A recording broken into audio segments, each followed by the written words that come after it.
destaque mais internacional, Renan Silva, nós tivemos a divulgação dos dados de emprego nos Estados Unidos. Dados foram comemorados porque vieram um pouco abaixo das estimativas, apresentam, claro, resultados para o mercado de trabalho há 2 meses atrás, lá para abril, então fica um pouco defasado este dado, com um pouco de atraso que recebemos essas informações, mas até tiveram um bom efeito para as bolsas americanas, não efetivamente para o índice, mas os treasuries caíram bastante no dia de ontem. Como é que você viu estes dados do setor de empregos nos Estados Unidos, apesar de virem abaixo das estimativas?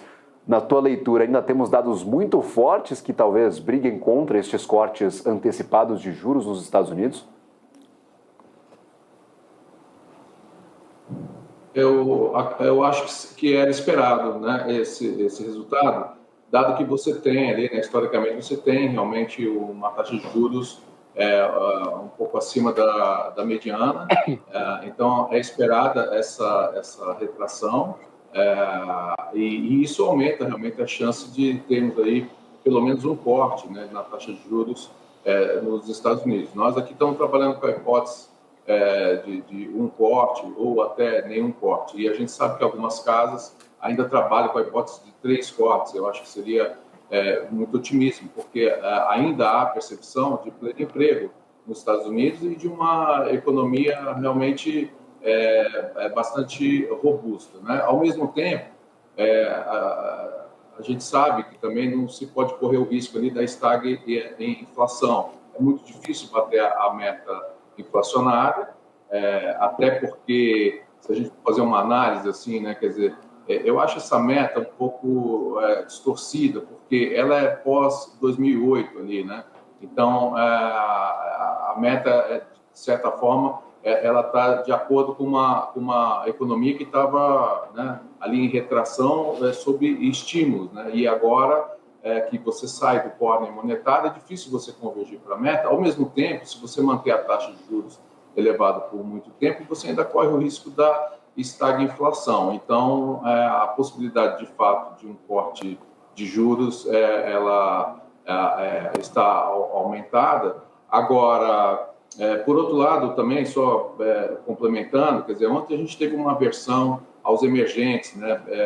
Claramente, além dos nossos problemas aqui já cotidianos relacionados ao fiscal, a gente viu ali que com a eleição da nova presidente ali do México trouxe ali uma certa rejeição e medo também por indisciplina fiscal. Também do lado da Índia, né, nós tivemos que o Modi, né, ele não tem mais a maioria ali no parlamento, e Brasil aqui com nossos problemas também relacionados ao fiscal. Isso realmente pressionou ali o câmbio adicionalmente. Agora, Estados Unidos, eu acho que não teremos assim muita novidade, né? O mais importante é que o risco realmente de uma elevação da taxa de juros vai ficando para trás, né? E o efeito, né, realmente dessa insistência, né, dessa manutenção da taxa de juros começam a fazer efeito, e isso vão surgindo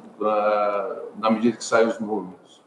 Você acredita que possa complicar em algum grau essa perspectiva de déficit, que já não é... A gente imagina que seja um déficit zerado para este ano, mas pode não acontecer, como deve não acontecer neste 2024, descumprindo as promessas feitas anteriormente. Mas você imagina que todo esse imbróglio que está acontecendo no momento talvez os programas de incentivo ao setor de eventos que vão continuar com os gastos, são as medidas compensatórias que podem não ser bem recebidas pelo Congresso, podem ter bastante dificuldade para passar, também esses reajustes, a inflação que persiste, não cai com certa facilidade depois de tanto avanço que tivemos nos últimos anos. Você imagina, você está acreditando talvez num cenário um pouco mais complicado, ou este cenário ele já era complicado no passado, vai continuar complicado daqui para frente, no ano que vem, no ano seguinte? O Brasil sempre tem essas complicações que aparecem constantemente aí na vida do investidor, Renan.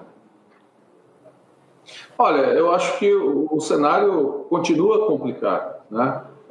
Primeiro, sempre pontuando, né, os impostos no Brasil são inadequados. Quando você relaciona com a renda, né? Porque se você comparar com outros países diretamente, pode ser até que você ache que não seja tão caro, mas quando você relaciona com a renda, fica nítido que isso é muito caro. Então, você tem impostos elevados que vem subindo ali desde os anos 2000, ali, Fernando Henrique para cá, saindo de 18% para 34%, inflação mediana muito elevada, problemas com a renda. Então, de fato, você tem ali um problema crônico, estrutural.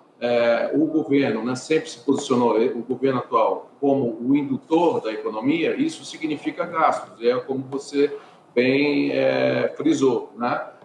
Os gastos realmente estão aumentando e é uma busca desesperada para buscar fontes, como você falou, compensatórias. Só que, vamos lá, nós já temos mais uma década perdida agora, né? Nós tivemos uma recessão muito severa, 2015, 2016, tivemos a Covid e as empresas não aguentam mais. Então, você falar em remuneração agora, realmente, você tem que buscar uma compensação para a empresa, na verdade, né, que seriam impostos mais adequados, ou uma reforma tributária que tivesse um efeito prático, né, no cômputo, reduzisse os impostos para você aumentar a base da arrecadação.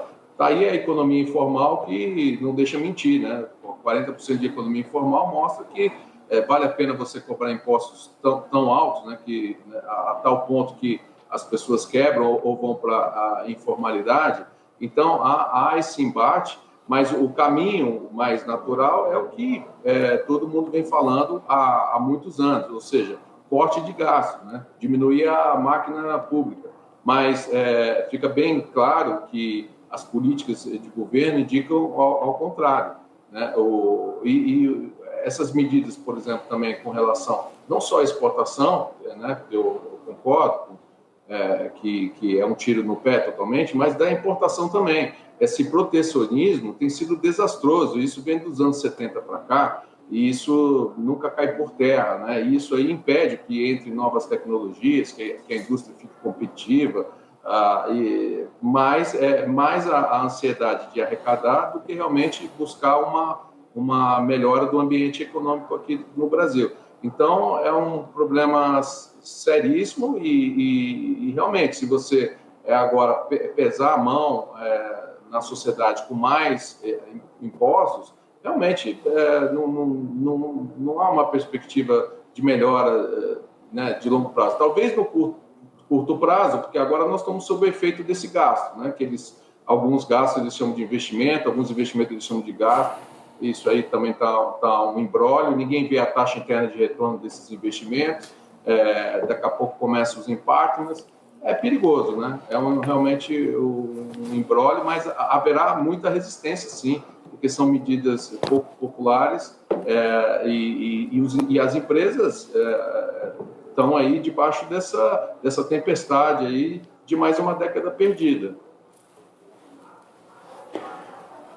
Renan, eu queria até aproveitar a tua expertise como gestor, até trazendo esse histórico de mercado. Nós estamos num momento bastante complicado para a tomada de decisão no Brasil. Há pouco interesse pela renda variável brasileira, os títulos estão sendo bastante apreciados, mas talvez sob um risco enxergado para o Brasil do não pagamento desta dívida. Então, cada vez mais a gente vê, por exemplo, as ofertas de títulos superando até patamares do meio da pandemia, o que seria inimaginável, talvez, no começo deste ano de 2024. Então, conforme o tempo vai passando, o cenário vai piorando para a renda fixa, o cenário vai piorando para a renda variável, a atratividade para mercados emergentes, como nós mencionávamos, pode estar um pouco danificada nestes tempos um pouco mais próximos aqui de nós. Ontem a gente viu essa aversão generalizada a mercados emergentes, mas para o Brasil essa aversão, acho que ela perdura desde o começo do ano. Como é que está a tomar a decisão neste momento? Afinal, é realmente uma situação bastante complicada em que o mercado brasileiro pode não atrair tanto assim investidor. De fato, a aversão ao risco está claramente, né, aumentada, isso é perceptível. Os juros reais concorrem muito com a Bolsa, né? Ainda estamos ali, juros reais, talvez ainda continuamos ali em primeiro lugar, né? Os maiores juros reais ali do planeta. Né? O professor Delfim Neto, eu me lembro bem, ele falava, né? há anos atrás, ele falava: o Brasil é o último peru com farofa do planeta, né? Porque você ainda é adimplente e tem um prêmio elevadíssimo.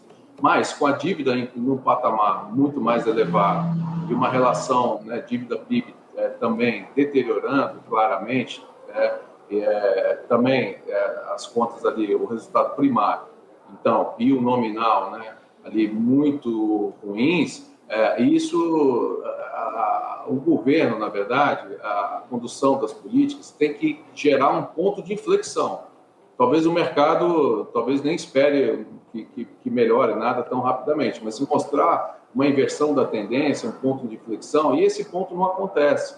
A gente esperava que pudesse acontecer em janeiro, fevereiro e tal, e o ano já está caminhando, né, já vai aí para o segundo semestre, e não tem esse ponto de inflexão, os gastos só vêm aumentando. Isso também acaba sendo refletido no câmbio, que gera mais inflação.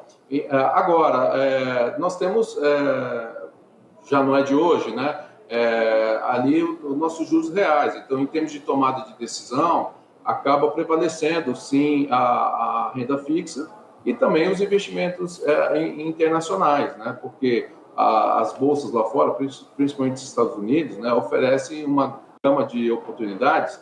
Essa é a realidade. Aqui nós temos ausência de alguns setores na bolsa, né, como nanotecnologia, microtecnologia, biotecnologia.